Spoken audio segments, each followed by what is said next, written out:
It's back! Well, not until September 17th, but the group stage is set now. So, let's take a look at each group and team, give a small preview, and a cheeky prediction for each. Last season, I got 71% of all my Champions League predictions correct, so just under an average of 3 out of 4. That's groups and knockout rounds.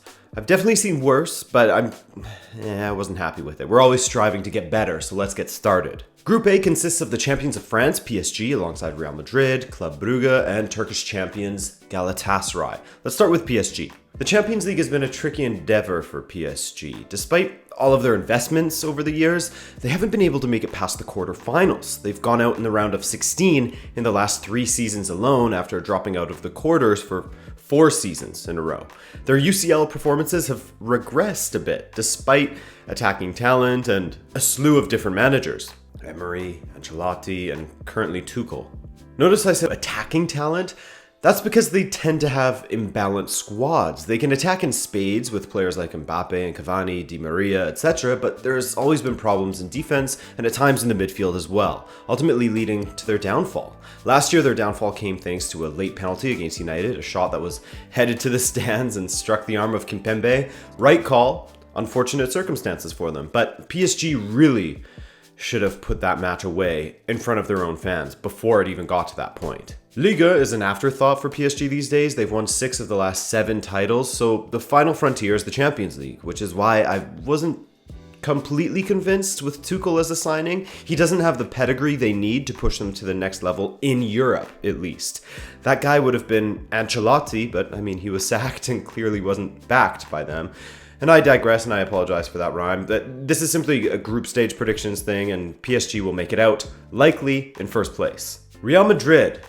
This is a tough team to get a read on. Zidane's record in the Champions League is pretty much impeccable, but you have to remember that the team he had at the time was also the best in the world and in their prime in that moment. Real signed all sorts of players this summer, and if the rumors are to be believed, then they could be bringing in Neymar from their Group A competition, PSG, but honestly, I'm sick of the Neymar rumors, so we won't consider him in this preview since he could end up staying. Going to Barca or Real. We don't know at this point. They've added quality in the attack, they've added quality in the back line, but it's a question of whether Zidane will actually use them, like Mendy at left back over Marcelo, who is constantly exposed the last couple of seasons, actually. That's my big worry for Madrid. They're optional defending at times, but they'll still make it out in second place. Galatasaray, winners of the Super League last season and the year before as well. Last season they ended up dropping into the Europa League. Manager Fatih Terim got a couple of decent signings over the summer in Fulham duo Jean-Michel Seri and Ryan Babel. Babel makes his return to Turkey where he did so well with Besiktas. Also last January they brought in proven Super League goal scorer Mbaye Dieng, who they hope will provide them the goals they need to grab third, whom they'll be competing with. Club Brugge didn't make the biggest mark in the group stage last season as they were dealt a pretty tough hand in being with Dortmund and Atletico, but they still managed to grab 6 points to finish above Monaco in third. That's of course the spot they'll be contending for once again after having qualified for the Champions League by beating LASK 3-1 on aggregate and Dynamo Kiev before that. They had some big names leave their squad, but added a whole lot of players at the same time, including Mignolet in goal. But I like what I see from Brugge. That wasn't the easiest qualification campaign. Dynamo Kiev is no joke at that level. And I see the Belgians taking third over Galatasaray. Over in Group B, we have Red Star, Spurs, Olympiacos, and Bayern. We'll start with Red Star, one of the sweethearts from last season who made their way through qualifying in an epic fashion, and then were thrown to the wolves with Napoli, Liverpool, and PSG in their group. This season, they also had a great qualification campaign as they defeated Copenhagen on penalties and Young Boys on away goals.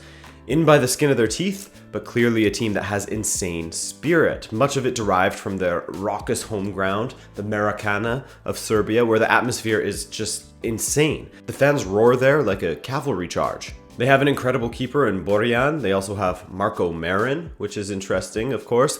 And they seem like they've improved a little bit since last season. But Olympiacos is back in the Champions League as well after taking a little holiday from it last season, and they took care of qualification quite handily under manager Pedro Martins, and added a few players to strengthen their squad as well, such as Mathieu Valbuena and Ruben Semedo, among others. They smashed the qualification rounds, beating Turkish Super League runners-up Istanbul Başakşehir 3-0 on aggregate and Krasnodar 6-1 on aggregate. It could be tight between Olympiacos and Red Star, but with some of the experience Olympiacos added, I think that they'll just edge Red Star to third place in Group B. Now, the top two. Bayern Munich has been a bit of a tough team to predict in the last couple of seasons. At times they look strong and typical of Bayern, and at other times they look extremely feeble and there for the taking in defense. This summer has been interesting for them. They, of course, are without Robbery as they have moved on in Ribéry's case and retired in Robben's case. They also sold Renato Sanchez and Mats Hummels, but have brought in Pavard, Luca Hernandez, and Ivan Perisic and Philippe Coutinho on loans. Now, one of their biggest signings was locking down Robert Lewandowski for another 4 years, as he's looked great to start this season and has been good for 40 plus goals in each of his last 4 seasons. The one critique I have of him is that he hasn't really shown up for Bayern in the knockout stages in the last couple of years. He often scores against the smaller teams in the competition. So if he can sort that out, I'm sure Bayern fans would really appreciate that. Tottenham, they had an interesting transfer window with Lo Celso and Ndombele and Sessegnon all arriving, but have also had an interesting start to their season. 1 win, 1 draw, and 1 loss, and the loss coming at the hands of Steve Bruce and Newcastle. This led Pochettino to say things like, quote, "I think this is my 6th season and the most unsettled group we are working with. That is why we are relaxed and calm. Some situations we cannot fix, nothing to say about that. Situations that are going on in the squad, still we need to wait." Not exactly inspiring words to hear, but once the window closes and they know the fate of Eriksen, I'm sure he'll change his tune.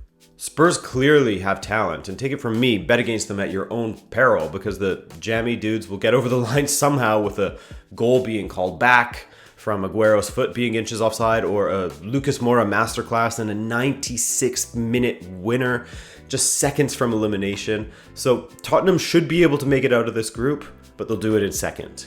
All right, ABC. Now we have City, who get a favorable draw again. That was a reaction from the chat during my live stream of the group stage draw. And I mean, there is quite the disparity between City, an English Premier League powerhouse with the funds of an entire nation backing them, versus Shakhtar again, Dinamo Zagreb, and then Atalanta. Let's get City out of the way, as I don't think I'll be surprising anyone in saying that I think they'll top this group. They score for fun in the Premier League. They grabbed 100 points 2 seasons ago and 98 last season, so they know how to win. Domestically, that's the catch, is they haven't been great in Europe. The furthest they've made it was the semifinals back in 2016, which is a great run, but their last 2 seasons have seen them stop at the quarters. Unlucky last season with the whole offside thing. Excuse me. Unlucky as in that sucks, because it's heart-wrenching to have it called back like that. So they added Rodri. He was their most notable signing, as well as João Cancelo, and had no real notable losses. Like I said, Guardiola will take them to first in the group. I only expect them to drop points in 1 match, maybe getting a draw away to Atalanta or something. But other than that, I think they might have a perfect run. Sorry about my allergies and stuff. Plus it's 6 a.m. Early morning filming is weird. Let's talk Dinamo Zagreb, as they had to go through 3 rounds of qualifying to get to the Champions League group stage. Their first time in the competition since 2016. They killed it in qualifying. 5-0 on aggregate, 5-1 on aggregate, 3-1 on aggregate. But to be honest though, the only team I heard of that I actually knew that they were playing in qualifying was Rosenborg, so make what you will of their qualification campaign. Of course, Dinamo kills it domestically. They've won 13 of the last 14 league titles. They're the only team in Croatia at the moment, and they were great in qualifying. But getting above Shakhtar and Atalanta will be tough. Speaking of which, this is Atalanta's first time in the Champions League after they finished in 3rd in the Serie A last season. Duvan Zapata and the boys were putting in work. Big performances from Ilicic, Hatboer, Gossens, and even the supporting cast like Pasalic playing important roles in Atalanta, finishing above the likes of Inter, AC Milan, and Roma. No small feat. They were incredible going forward, scoring more goals than any other team in the league, but their defense was a worry at times, the worst of the top 5 squads. Gasperini is a beloved figure in Bergamo, typically employing a 3-5-2, hence the loads of goals, but some holes at the back. Shakhtar, on the other hand, have been Champions League mainstays, for the most part at least, as they took breaks from the competition in 2016 and 2010, and unluckily for them, they've been drawn into Manchester City's group 2 2 years in a row. Shakhtar, of course, got here as champions, and they were in pot 2 with their squad made up almost exclusively of Ukrainians and Brazilians. Morej and Bonfim already have 3 goals apiece in their first 5 appearances in the Ukrainian Premier League. Shakhtar have had a perfect start to things there with 5 wins from 5. Not a big surprise though, really. They are the kings of the Ukrainian Premier League. So, who's top? City, we already know that. And then I see Atalanta, the new boys, coming in second place. Some of their performances against the big dogs last season in the Serie A, it's hard to look past them. In third, I think Dinamo will shock Shakhtar and beat them to it. A surprise for some maybe, but I'm getting a vibe from Dinamo and I feel like Shakhtar they might struggle. Time for Group D. Now this is one of the fun groups consisting of Juventus, Atletico, Leverkusen and Lokomotiv Moskva, the Loco boys. Lokomotiv got right into the Champions League group stage after finishing in second behind Zenit. Top 2 teams in Russia get into the Champions League. As of now, Portugal are making moves to change that and steal an automatic spot from them. Last season, Lokomotiv was in one of the weaker groups with Porto, Schalke, who were flirting with relegation at times last season, and Galatasaray. In that iteration, Lokomotiv only managed 1 win and 5 losses, crashing hard, but stayed competitive-ish domestically. They were on the same amount of points as Krasnodar. They've had a promising start domestically with the addition of Krakowiak adding some much needed quality in their midfield. He's banged in 3 goals actually. And they got João Mario on loan, but I still can't see them finishing anywhere but 4th in this group. Once again, Groundhog Day for them. And third, that will be taken up by Bayer Leverkusen, who had a crazy turn in fortunes last season once they hired Peter Bosz right before the winter break. He took them from 9th all the way up to 4th place, taking advantage of the massive cliff that Eintracht Frankfurt jumped off of as the season went on. Side note, Leverkusen beat Eintracht 6-1, which was a total killer. Now Leverkusen lost Julian Brandt to rivals Dortmund, but they prized away Kerem Demirbay from Hoffenheim, which is a move that I like. Bellarabi and Bailey on the wings, Havertz, Demirbay and Arengis in the middle, and Volland up top. They'll be a tricky team and definitely worthy of at least 3rd. I think that they could steal some points from the top 2 as well. But I mean, speaking of which, with Juventus and Atletico in the mix, it's going to be a tall order to finish higher than that, even if I have some reasons to doubt both teams. Let's start with Juve. They've had a weird summer. They got rid of Cancelo and brought in Danilo. To me, that's a downgrade, even if Cancelo lacks some defensive composure at times. He just offers so much to their attack going forward. They brought in De Ligt, which is a move I like, as do I enjoy seeing Buffon back home. They bolster their midfield with Rabiot and Ramsey, both for free, as well as bringing in Pellegrini, Christian Romero, and Meret Demirel. It's been a very busy summer for Juve, but from what I've seen in preseason and in their first match, they look similar to last season, in that it's hard to pick out what their game plan is or their identity is. Juve fans have hated me for saying that last season, but I think ultimately it was true. The tactics consisted of firing crosses at Ronaldo's head. Hopefully that changes under Sarri, and I believe Sarri back in Italy is a good thing, not only for him, but we'll get a better Sarri than we saw perhaps at Chelsea. Which is harsh to say because he won the Europa League and got them to 3rd. But I think we'll see full Sarri at Juventus. Atletico have had wholesale changes as well, losing former core players like Godin, Griezmann, Luca Hernandez, Rodri, Filipe Luis, Juan Fran. All these guys had been mainstays at Atletico. Yet somehow, to me at least, they seem better in a way. Maybe their defense won't be as airtight without Godin, but Jimenez, Savic, and Hermoso could gel into a formidable trio. Hermoso impressed last season at Espanyol. Llorente always felt like he just needed an opportunity to shine in midfield, so he'll take Rodri's spot and has looked good so far coming from Real Madrid. And of course, Hector Herrera brings great experience and great cover to the midfield. Lodi could turn out to be an upgrade on Filipe Luis. We'll see.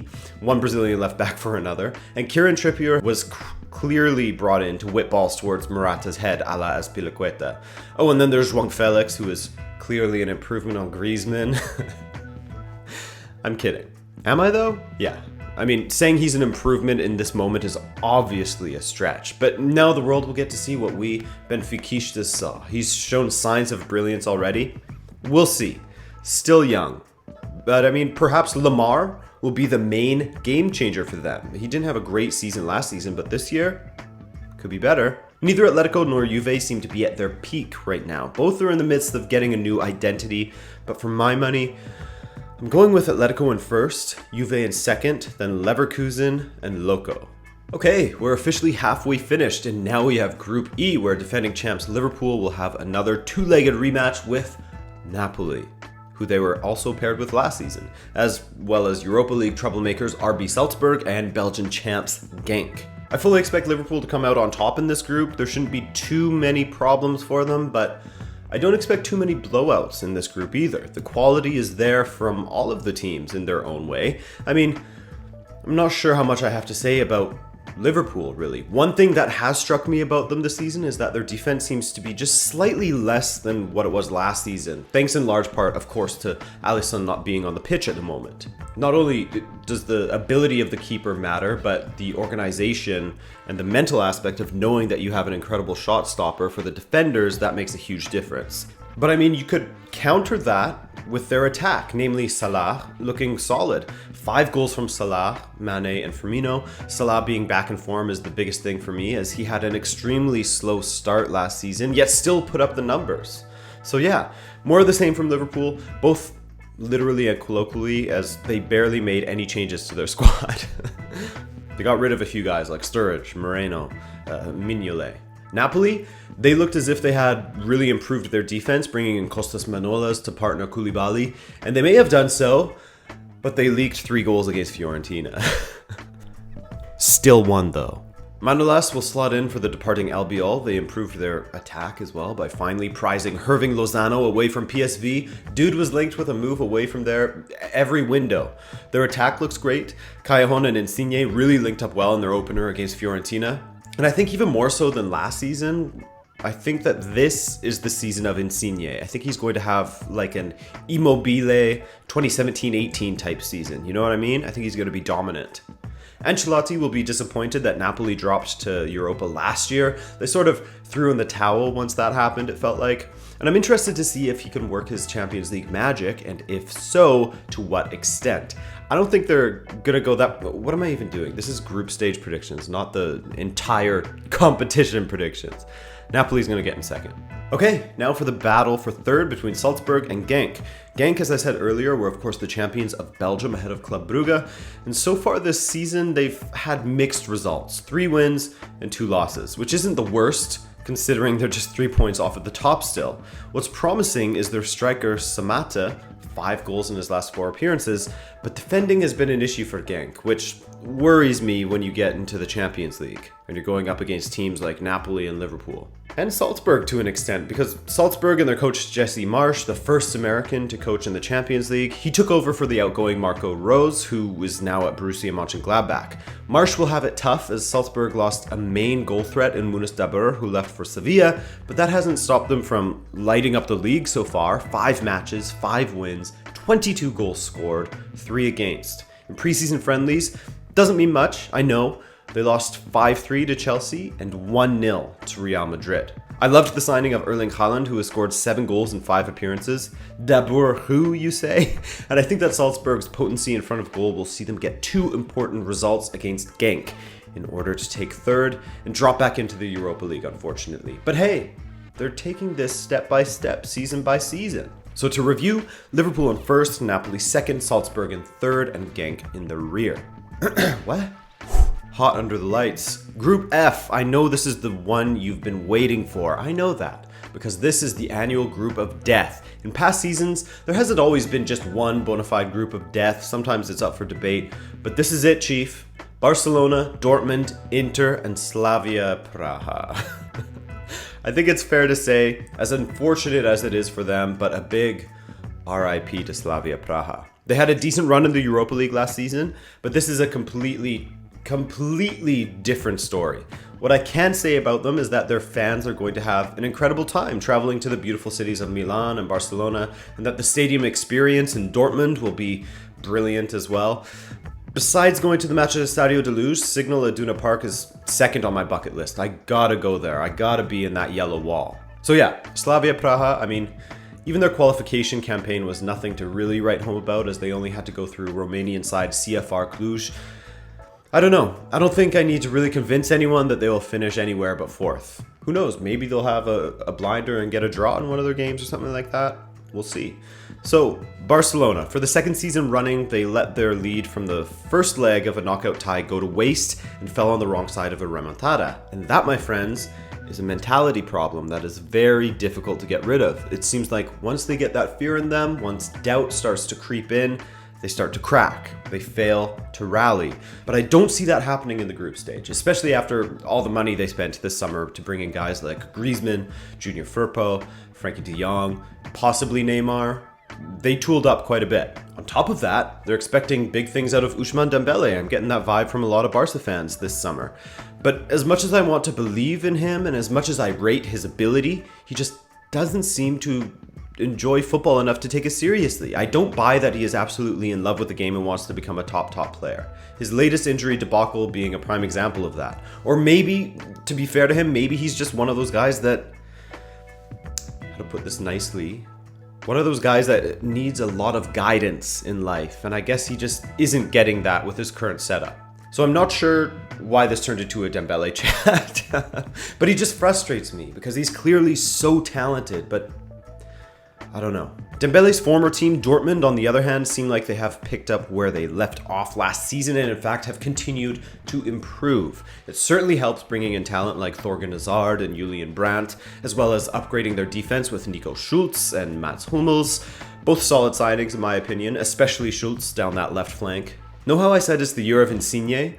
It's also the year of Jadon Sancho, I think, as he has been not only setting up great goals with 3 in his last 4 matches, but scoring them as well. Same ratio, 3 goals in his last 4 matches.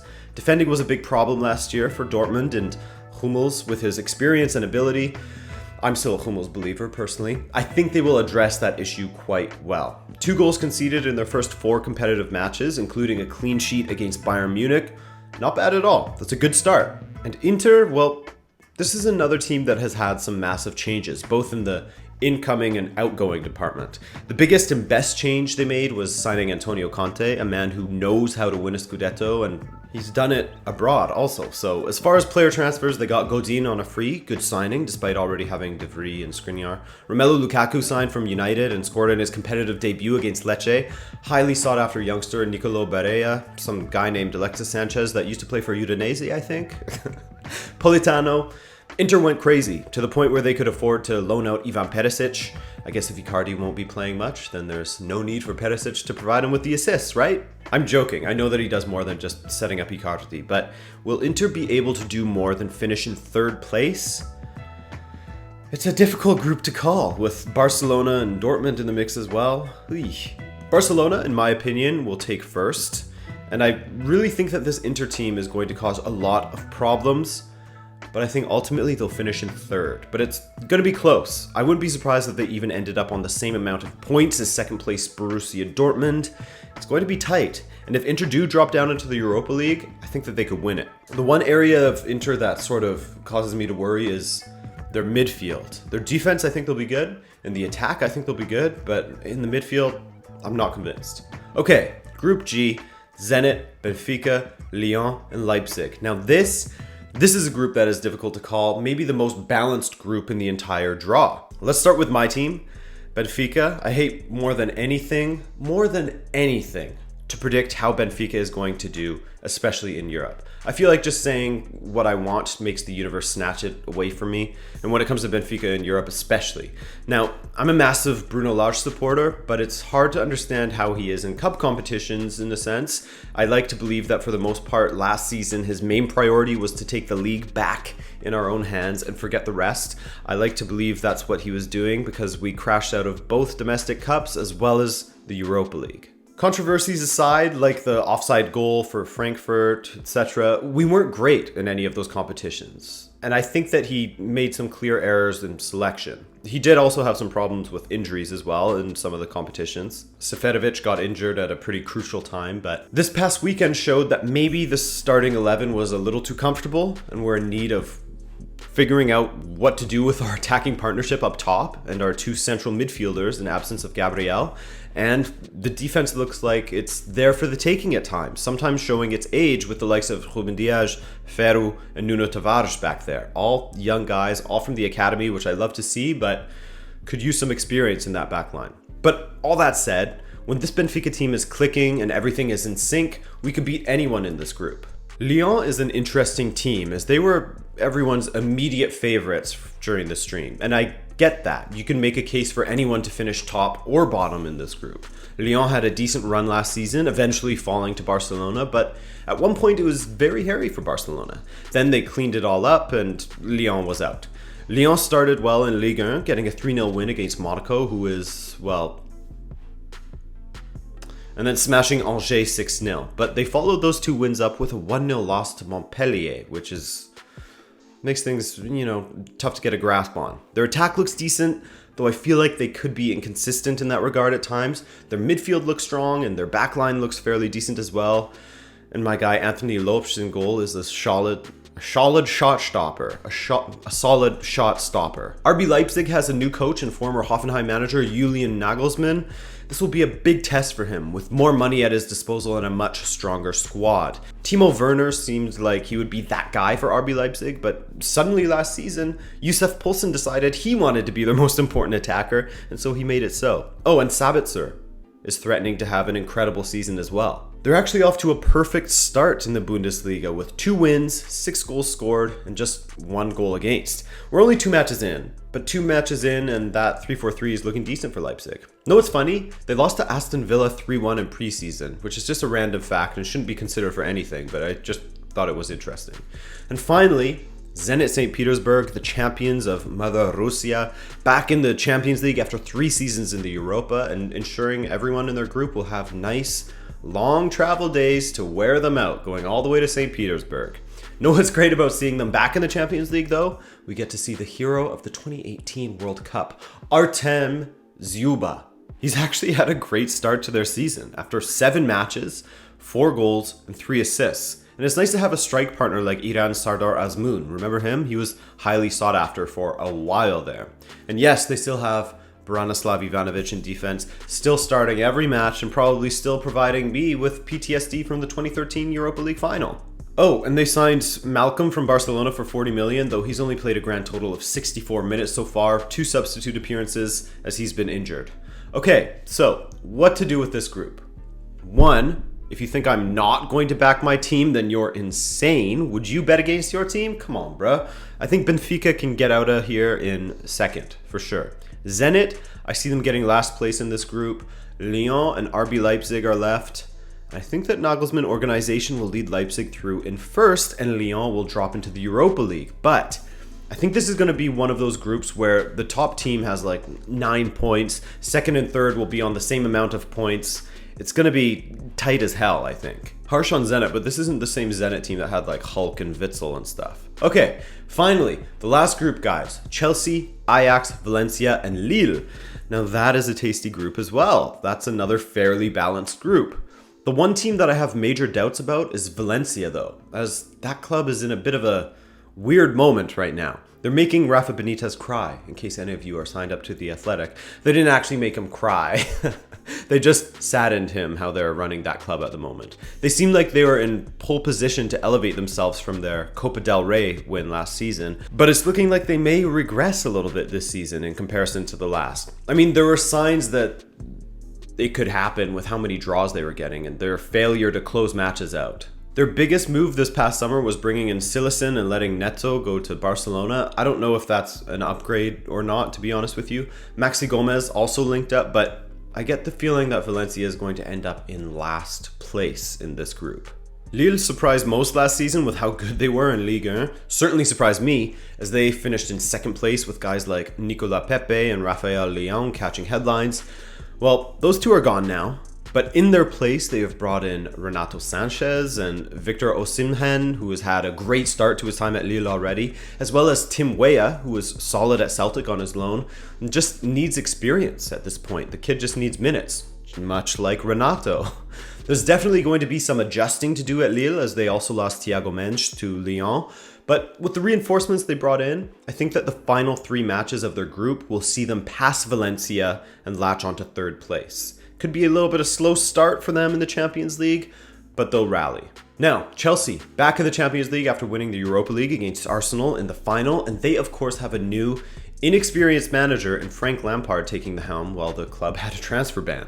But of course they have that massive network of loan players that they can draw from, like Batsman, Tammy Abraham, Mason Mount, Reece James, and then the arrival of Christian Pulisic as well, who they bought back in January and then let him stay on loan at Dortmund for the rest of the season. Their biggest losses were probably David Luiz and Hazard, but Pulisic will offset the Hazard loss a bit, like just a little bit, because those are some thick boy shorts to have to fill in. I worry about Chelsea's defense. They're likely to concede goals, but I don't mind their midfield, and their attack is fairly decent as well, with Pulisic, Abraham, Giroud, Batshuayi, Pedro, Willian, and Mount all being options that can cause headaches in their own right. Plus, I really like what I've seen from Emerson Palmieri at left back. Ajax, the darlings of last year's Champions League season after they made it all the way to the semifinals and were moments from getting there until Lucas Moura scored the goal to send Spurs through on away goals in the 96th minute. You already know this. I went over it already. Wake up, bro. They lost a big trio in De Ligt, De Jong, and Dolberg, triple D, but brought in Promes from Sevilla, which could be lethal. And I like the idea of Edson Alvarez in their back line. He's always impressed me whenever I've seen him play for America or Mexico. They'll likely play with Tadic as the striker again, with Huntelaar coming off of the bench, because that guy can still pitch in with goals. He still has a nose for goal. Oh, and perhaps one of the most important moves, or a few of the most important moves that actually didn't happen, was Donny van de Beek, as of now, is still an Ajax player, and then the signing of Tadic and Ziyech to long-term deals was great. And to be honest, I see Ajax finishing on top of their group ahead of Chelsea. So, Ajax, Chelsea, Lille, and Valencia for me. And that's it. That's all of the groups done. Remember, the Champions League doesn't start until September 17th, so we'll be sure to do a watch along sometime then. Thanks so much for watching. Make sure to leave your picks below. I always love seeing what you guys think, and I'll catch you in the next video. Later.